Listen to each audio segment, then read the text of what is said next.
Assalamualaikum warahmatullahi wabarakatuh. Perkenalkan, saya Ilham, usia 33 tahun. Saya bukan siapa-siapa, hanya seorang ustadz kampung biasa yang sehari-hari mengajar mengaji, ceramah Jumat keliling, dan kadang meruqyah warga yang membutuhkan. Saya tak pernah mengira bahwa suatu hari saya akan didatangi oleh jin yang justru menangis dan memohon ampun. Hari itu suasana di rumah cukup tenang. Angin sore bertiup lembut dan suara anak-anak mengaji di musola kecil depan rumah membuat hati terasa damai. Saya baru saja selesai menyapu halaman ketika seseorang mengetuk pagar. "Assalamualaikum, Ustadz Ilham?" Seorang ibu parubaya berdiri di depan pagar dengan wajah cemas. Di sampingnya, seorang wanita muda berjilbab panjang berdiri diam. Wajahnya pucat, matanya kosong seperti menatap sesuatu yang tak terlihat oleh kami. "Waalaikumsalam." "Iya Bu, saya sendiri," jawab saya sambil membuka pintu pagar. Ibu itu memperkenalkan diri sebagai Bu Rika, dan wanita muda itu adalah putrinya, Nadra, 24 tahun. Nadra hanya diam sejak datang. Tidak senyum, tidak bicara. Tapi anehnya, tubuhnya tidak bergemetar atau terlihat takut. Ia seperti kosong. Sudah ke dokter, katanya dia sehat. Tapi tiap malam dia mimpi buruk, teriak-teriak, kadang bicara sendiri. Bahkan dia bisa tahu kalau saya sedang berdoa diam-diam di ruang sebelah, ujar Bu Rika pelan. Saya mempersilahkan mereka masuk ke ruang tamu. Nadra duduk perlahan, matanya tetap tertuju ke satu titik di dinding, tapi ekspresinya datar. Saya menawari air putih, tapi ia hanya menggeleng. "Boleh saya bacakan sedikit ayat suci?" tanya saya sopan. Bu Rika mengangguk. Nadra tetap diam. Saya mulai dengan basmalah, lalu membaca Al-Fatihah, dilanjutkan dengan ayat kursi. Tak ada reaksi mencolok. Tapi saat saya melanjutkan ke surat Al-Ikhlas, ada hal aneh yang terjadi.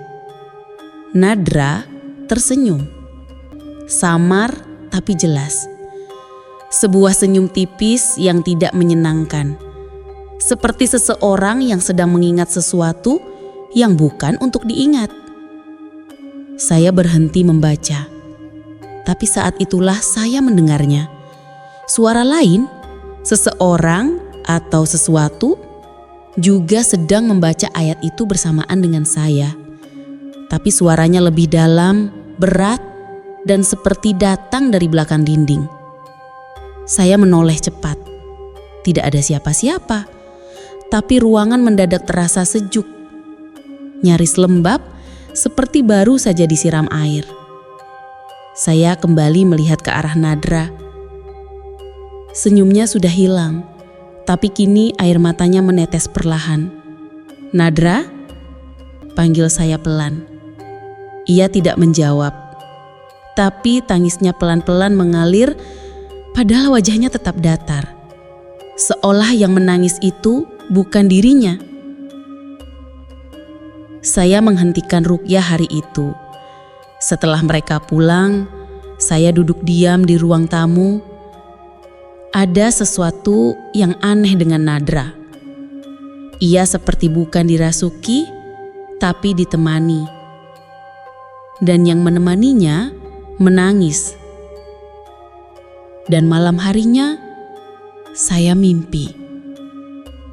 Dalam mimpi itu, saya melihat seekor makhluk tinggi berjubah lusuh, sedang sujud, lalu menangis sambil berkata lirih, "Aku hanya ingin dimaafkan. Tolong, jangan usir aku dari dia." Suara itu masih terngiang-ngiang di kepala saya saat saya terbangun. Keringat membasahi baju koko yang tadi saya pakai tidur, meski kipas angin menyala sejak maghrib. Udara terasa berat. Bahkan lantai kamar saya yang biasanya dingin, malam itu seperti hangat. Seperti baru saja diinjak oleh makhluk yang tidak terlihat. Saya segera mengambil air wudhu dan menunaikan sholat tahajud. Tapi entah mengapa, saat takbir pertama, saya merasa ada bayangan yang ikut berdiri di belakang saya. Tak bersuara, tak bergerak, tapi terasa berdoa bersama saya. Keesokan harinya, Bu Rika menghubungi saya lewat pesan singkat. "Ustadz, Nadra makin aneh. Tadi pagi dia duduk di ruang tamu sendirian, tapi sajadahnya terhampar 2 dan dia bilang, 'Aku cuma nemenin yang sholat, Bu. Dia gak suka kalau aku tinggalin.'" Saya langsung minta mereka datang kembali siang itu juga. Ketika Nadra duduk di depan saya, kali ini berbeda. Tatapannya tajam, bukan kosong. Bukan juga seperti orang marah, lebih seperti waspada. Ia duduk tenang dan untuk pertama kalinya dia berbicara. "Ustadz," katanya pelan, "bolehkah saya tanya sesuatu?" Saya tersenyum, agak kaget. "Tentu." "Dia itu kalau ada yang bukan manusia tapi bisa hafal surat Yasin, itu artinya dia jahat atau dia hanya ingin berteman?" Pertanyaan itu seperti batu besar yang dijatuhkan tiba-tiba ke dalam sumur hati saya. Saya menatapnya lekat-lekat. "Nadra, siapa yang mengajarkan kamu surat Yasin?" Ia menunduk. "Dia yang selalu duduk di pojok ruangan saat saya sendirian. Tapi dia tidak mengganggu, Ustadz. Dia justru mengingatkan saya untuk sholat." Saya merasa bulu kuduk berdiri. Ini bukan gangguan biasa. Ini seperti ada ikatan, bukan sekadar kerasukan. Saya memulai bacaan ruqyah dengan perlahan. Kali ini saya gunakan air ruqyah yang sudah dibacakan zikir semalam. Nadra tenang. Tapi sesaat setelah saya membaca ayat kursi, bayangan besar muncul di dinding belakangnya.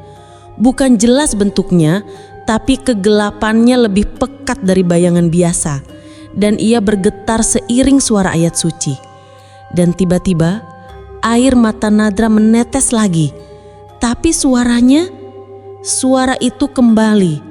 Suara berat, parau dari dalam tubuh Nadra, tapi bukan miliknya. "Jangan usir aku menjaga dia, bukan aku yang datang duluan." Saya berhenti membaca. Napas saya tercekak, bukan karena takut, tapi karena saya mulai menyadari jin ini tidak menyerang. Ia melindungi. Tapi dari apa? Saya pejamkan mata dan mulai memohon petunjuk dalam hati. Kalau benar jin ini bukan jin jahat, lalu apa yang sebenarnya sedang tersembunyi dalam tubuh Nadra? Mata Nadra terbuka perlahan. Ia menatap saya dan berbisik, "Ustadz, dia bilang dia bukan satu-satunya." Kalimat itu menghantam batin saya seperti angin dingin yang menyusup lewat celah pintu malam hari. Jika dia bukan satu-satunya, berarti ada lebih dari satu makhluk gaib yang terikat dengan Nadra. Saya menatap Nadra yang kini mulai tampak kelelahan. Wajahnya masih pucat, tapi kini lebih hidup.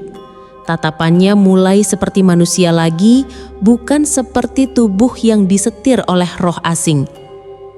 "Nadra," ucap saya perlahan, "apa kamu ingat kapan pertama kali kamu mulai merasakan kehadiran mereka?"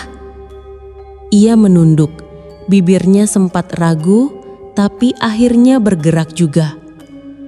2 tahun lalu, saat aku kuliah di luar kota.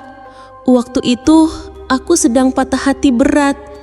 Teman sekamarku bilang ada cara untuk bikin orang yang pergi balik lagi. Katanya cuma doa dan sedikit media. Nadra menahan napas, lalu melanjutkan dengan suara bergetar. "Aku bacain doa itu setiap malam di depan cermin dengan bunga 7 rupa dan air rendaman rambutku sendiri. Saya menghela napas panjang. Dalam hati, saya mulai mengerti. Perjanjian itu dibuat oleh Nadra sendiri, meski mungkin tanpa benar-benar memahami akibatnya. "Aku pikir itu cuma sugesti," katanya lagi. "Tapi seminggu kemudian, aku merasa ada yang terus duduk di pojok kamar. Kalau aku lupa baca doa malam, dia batuk. Kadang dia seperti menangis." Saya memejamkan mata. Segala yang terjadi bukan karena jin ini menyerang Nadra. Ia datang karena dipanggil. Maka saya pun menetapkan tujuan saya. Saya harus memutus ikatan antara Nadra dan semua makhluk yang terikat padanya. Tapi saya tahu ini bukan proses mudah. Saya mulai menyusun rencana ruqyah lanjutan, bukan sekadar untuk mengusir, tapi juga menelusuri jejak energi yang masih tertinggal di tubuh Nadra. Malamnya, saya kembali bermimpi. Tapi kali ini berbeda. Saya tidak melihat sosok jin berjubah, melainkan Nadra sendiri, berjalan dalam lorong gelap membawa lentera kecil. Dari arah berlawanan, ada 3 bayangan besar yang bergerak perlahan ke arahnya. Dan di antara bayangan itu, jin yang kemarin yang menangis itu berdiri menghadang, seolah melindungi Nadra dari yang lain. Ia berteriak ke arah saya dalam mimpi. "Kalau aku pergi, mereka akan masuk. Mereka tidak butuh izin seperti aku. Mereka hanya butuh celah." Saya terbangun dengan jantung berdentum keras. Segera saya mengambil air wudhu dan berzikir sepanjang malam. Keesokan paginya, saya menghubungi Bu Rika. "Saya harus datang ke rumah Nadra. Tolong izinkan saya memeriksa setiap sudut rumah. Karena yang sedang menjaga Nadra sekarang mungkin satu-satunya penghalang dari sesuatu yang lebih buruk." Bu Rika hanya menjawab singkat lewat telepon. "Ustadz, semalam Nadra menulis sesuatu di dinding kamarnya. Pakai jari. Bunyinya cuma 2 kata. Dia datang." Kalimat itu membuat hati saya mencelos. Bukan karena kata-katanya saja, tapi cara Nadra menulisnya. Dengan jari, tanpa tinta, tanpa kapur. Seolah pesan itu mengandung sesuatu yang lebih dari sekedar makna. Peringatan. Pagi itu, saya melangkah masuk ke rumah Bu Rika dengan perasaan berat. Matahari belum terlalu tinggi, tapi suasana rumah terasa redup, seperti ada lapisan tipis kabut yang menempel di dinding. Nadra sedang duduk di teras belakang. Ia memeluk lututnya, menatap kolam ikan yang airnya tampak keruh padahal biasanya jernih.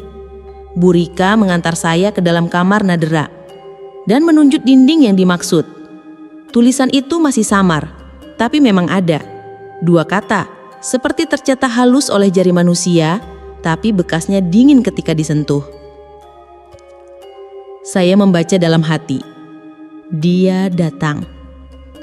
Saya menghela nafas dan memejamkan mata sejenak. Dalam zikir pelan, saya mulai merasakan getahan halus dari balik lantai kamar. Seperti ada sesuatu yang tertanam atau disembunyikan. Saya meminta izin untuk memindahkan lemari kayu besar di sudut kamar Nadra. Butuh tenaga 3 orang tetangga yang kebetulan sedang lewat. Dan di balik lemari itu, kami menemukan peti kecil yang dibungkus kain batik tua. Saya menyuruh semua orang keluar. Sendirian saya membuka kain itu perlahan-lahan sambil terus membaca ayat kursi. Di dalamnya, ada sebuah kertas lusuh bertuliskan huruf Arab campur aksara aneh dan sehelai rambut panjang yang diikat rapi. Saya mendekatkannya ke hidung, bau yang menyengat langsung muncul. Bukan bau busuk, tapi seperti bau dupa yang terbakar tanpa api. Dan di balik gulungan kertas itu, tertulis 1 kalimat besar. "Aku akan menjaga Nadra dari siapapun, termasuk manusia." Saya mundur pelan. Inilah sumbernya. Inilah akar perjanjiannya. Bukan sekedar gangguan, tapi ikatan perjanjian perlindungan gaib yang dibuat atas nama Nadra, Tapi siapa yang membuatnya? Tiba-tiba terdengar suara dari arah teras belakang. Suara Nadra berteriak keras untuk pertama kalinya sejak saya mengenalnya. "Ustadz, jangan buka itu, dia akan marah." Saya segera berlari keluar. Nadra gemetar di tanah. Wajahnya memucat seperti habis melihat sesuatu yang tak bisa dijelaskan dengan logika. Ia menunjukkan ke arah pohon mangga di belakang rumah. "Dia di sana, dia berdiri dan dia terluka." Saya mengikuti arah telunjuknya. Tidak ada siapapun. Tapi dari bawah pohon, daun-daun tiba-tiba jatuh semua sekaligus, seperti disapu oleh sesuatu yang besar dan tak terlihat. Saya merapal zikir dalam hati lalu membaca istighfar panjang. Jin itu yang selama ini menangis ternyata tidak hanya melindungi, ia juga tersiksa. Ia tidak ingin berada di dunia ini, tapi ia juga tidak bisa pergi karena perjanjian belum putus. Dan perjanjian itu bukan dibuat oleh Nadra. Saya mulai curiga, ada orang lain yang pernah bermain dalam hidup Nadra. Dan orang itu mungkin tidak ingin Nadra sembuh. Saya menatap Nadra yang kini terisak. Ia memegang kepalanya dan berkata dengan suara bergetar, "Ustadz, aku ingat siapa yang pertama kali memintaku ikut ritual itu, tapi aku takut mengatakannya." Saya berlutut di sampingnya dan menggenggam tangannya. "Nagra, kita harus tahu, karena kalau tidak, maka yang datang berikutnya tidak akan menangis seperti yang pertama." Nadra menggigit bibirnya. Matanya mulai berkaca-kaca dan tubuhnya gemetar. Saya bisa lihat ada sesuatu yang tertahan di tenggorokannya, bukan karena tidak tahu tapi karena sangat takut mengungkapkan. "Ustadz," bisiknya lirih, "yang pertama kali ngajak aku ikut ritual itu adalah sepupuku sendiri. Namanya Rani. Kami serumah waktu kuliah dan dia bilang dia belajar ilmu pelindung diri dari guru spiritual." Saya mengangguk perlahan. Nama itu mungkin asing bagi saya, tapi bukan artinya tidak penting. Saya bertanya, "Masihkah kamu sering berkomunikasi dengannya?" "Tidak lagi," jawabnya cepat. "Setelah aku mulai merasa tidak enak, dia pergi tanpa kabar.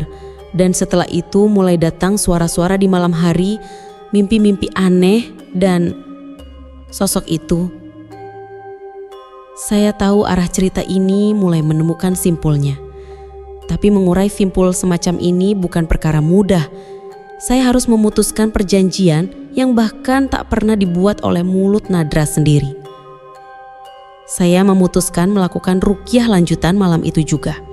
Tapi kali ini saya tidak hanya membaca. Saya mengundang Pak Husen, seorang ulama sepuh yang sudah lama pensiun dari dunia ruqyah, tapi masih sangat bijak dalam menangani perkara jin yang tidak biasa. Kami memulai setelah Isya. Nadra duduk bersila di depan kami. Wajahnya sudah pasrah, tapi tetap ada ketegangan dalam tatapannya. Saya mulai membaca ayat suci perlahan dan Pak Husen menyusul dengan zikir lembut. Ruangan terasa tenang beberapa menit hingga tiba-tiba lilin di sudut ruangan padam sendiri. Tidak ada angin, tidak ada gerakan, tapi nyalanya padam pelan, seolah ditepuk oleh tangan tak kasat mata. Lalu terdengar suara nafas berat dari belakang Nadra. Kami semua terdiam, dan suara itu mulai berbicara, pelan tapi jelas. "Kalian datang terlambat. Dia sudah membuka pintu lain. Bukan aku yang menjaga lagi. Aku hanya penghalang pertama." Saya dan Pak Husen saling pandang. Ini bukan suara jin yang sama seperti sebelumnya. Nada suaranya lebih keras, lebih tajam, dan tidak terdengar sedih seperti yang dulu menangis. Tiba-tiba Nadra terhuyung ke depan. Ia nyaris pingsan, tapi sebelum tubuhnya menyentuh lantai, ia mengangkat tangan sendiri ke arah langit-langit. Matanya tertutup tapi bibirnya terbuka dan berkata pelan, "Ustadz, tolong. Yang ini bukan penjaga. Dia hanya menunggu." Pak Husen segera mengambil air ruqyah dan memercikannya perlahan ke sekeliling. Saya melanjutkan bacaan dengan sepenuh jiwa dan suara dari dalam tubuh Nadra mulai menjerit lirih seperti seseorang yang terseret pelan-pelan ke dalam jurang sempit. Akhirnya suara itu menghilang, tapi ruangan tetap sunyi, seperti belum selesai. Dan tiba-tiba, dari arah jendela belakang, kertas yang tadi kami temukan di balik lemari terbang sendiri ke udara. Ia melayang perlahan, lalu jatuh tepat ke sajadah saya. Dan ketika saya membukanya kembali, tulisan yang semula hanya satu baris, kini bertambah. Ada satu kalimat baru di bawahnya. "Jika perjanjian ini dibakar sebelum utusan keduaku datang, maka penjaganya akan jatuh. Tapi pengganti yang datang tidak akan minta izin." Saya membeku. Itulah sebabnya jin pertama menangis. Dia tahu kalau dia pergi, yang datang berikutnya tidak akan punya belas kasihan. Dan sekarang waktunya tinggal sedikit. Karena menurut pesan itu yang kedua akan datang. Saya memandang ke arah Pak Husen. "Berarti kita tidak bisa mengusir begitu saja," saya kata pelan. "Kita harus memutuskan perjanjiannya sampai ke akar-akarnya." Pak Husen mengangguk. "Tapi untuk itu, kau harus tahu siapa yang menuliskannya pertama kali. Dan hanya satu orang yang tahu jawabannya." Saya memandang Nadra. Dia masih memejamkan mata tapi bibirnya bergetar. "Cari Rani."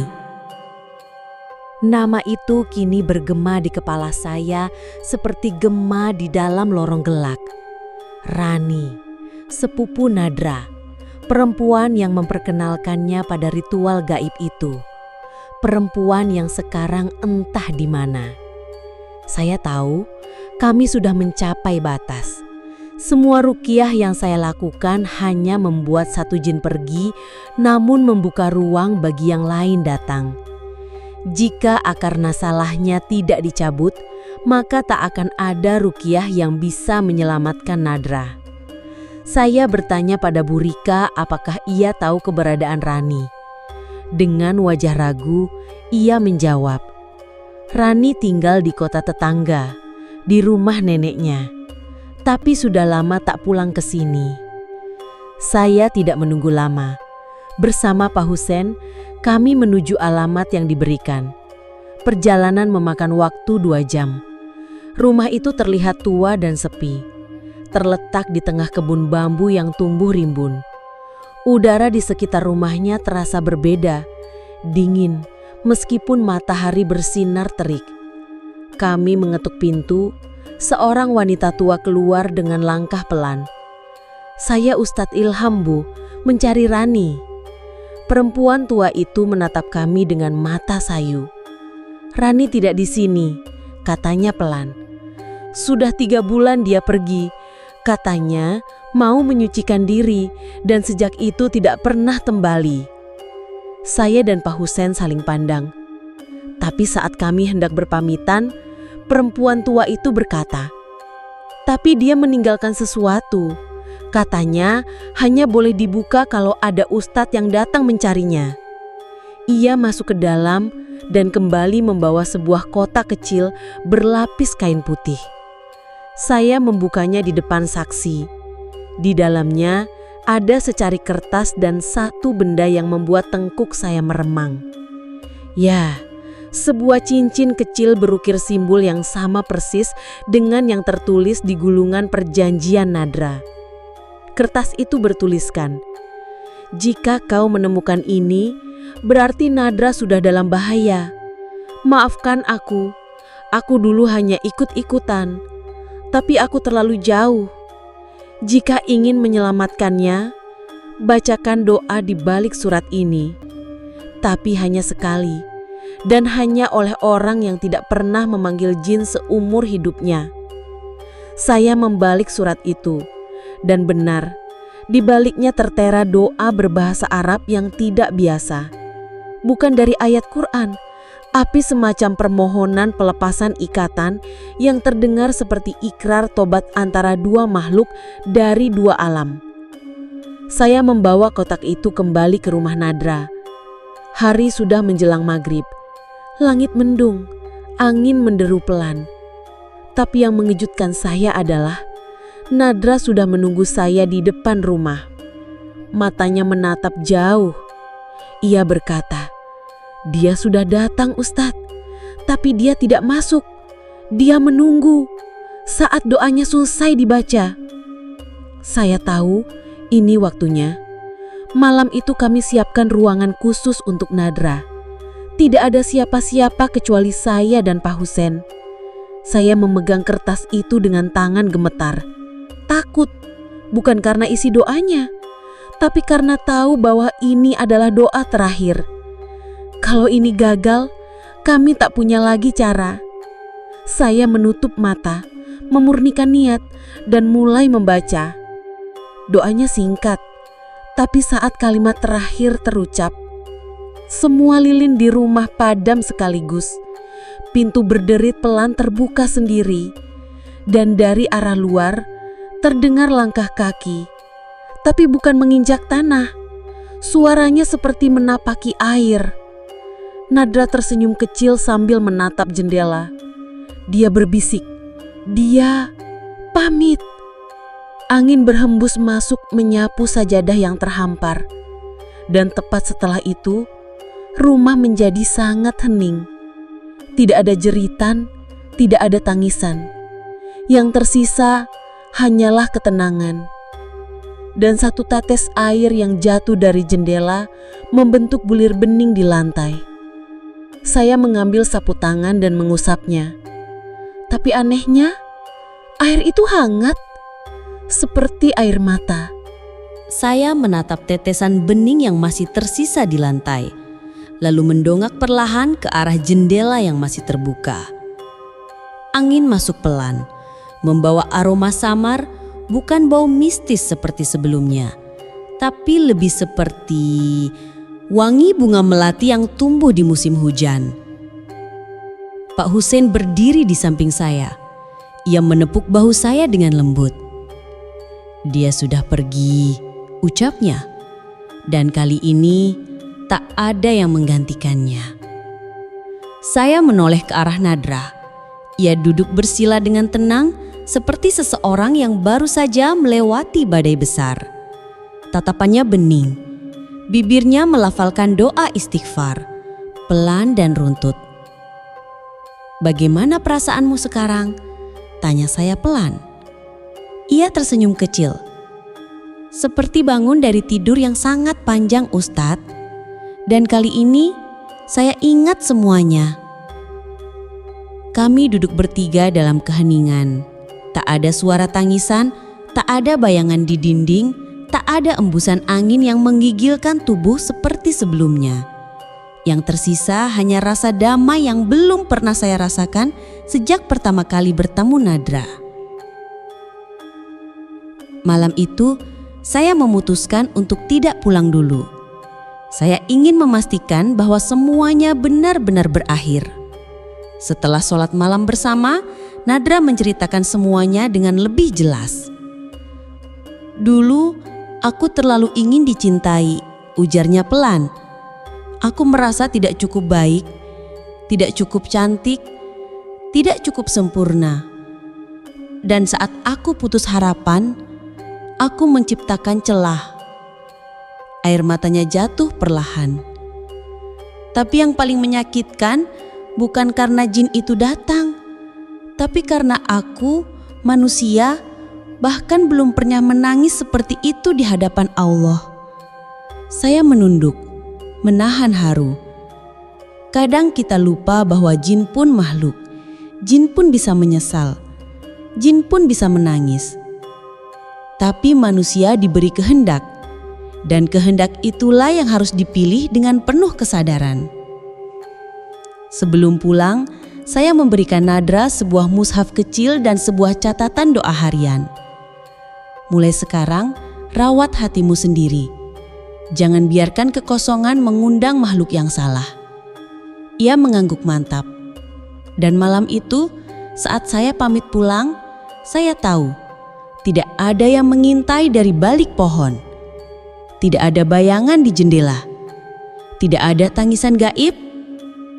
Yang tersisa hanyalah doa.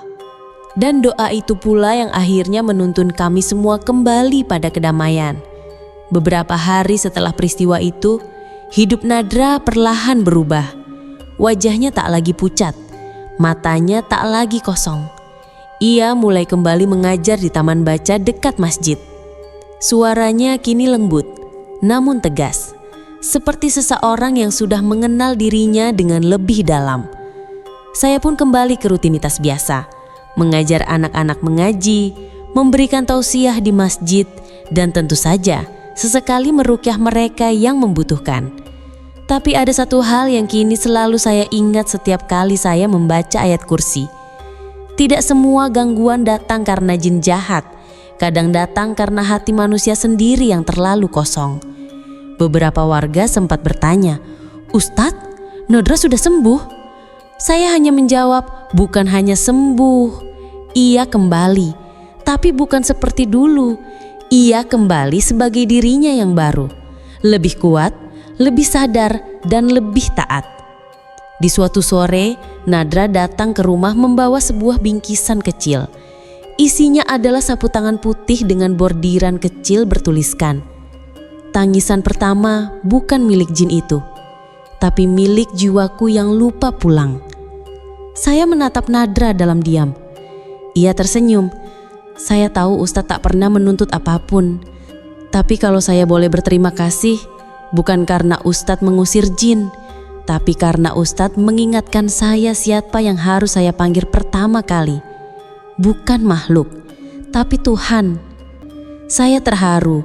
Kalimat itu jauh lebih dalam dari ayat manapun yang pernah saya bacakan saat ruqyah. Karena di balik gangguan gaib, sesungguhnya yang lebih berbahaya adalah saat hati manusia berhenti berdoa. Malamnya saya membuka kembali catatan lama tentang pengalaman ruqyah yang pernah saya jalani. Tapi cerita tentang Nadra tak bisa saya tulis dengan kalimat biasa. Maka saya hanya menulis satu kalimat. Saya pernah meruqyah seorang wanita, tapi bukan jin yang menyeramkan yang saya temui, melainkan jin yang menangis karena ingin pergi. Tapi lebih dari itu, saya menyaksikan seorang hamba yang akhirnya memilih kembali pulang ke Tuhannya. Dan sejak saat itu, setiap kali ada yang datang meminta ruqyah, saya tak lagi terburu-buru membacakan ayat. Saya akan bertanya lebih dulu, apa yang sedang kamu kosongkan dalam hatimu? Karena saya tahu, jin tak akan pernah tinggal lama, kecuali jika hati manusianya menyediakan tempat. Segala puji bagi Allah yang membuka pintu taubat kepada siapapun yang ingin kembali.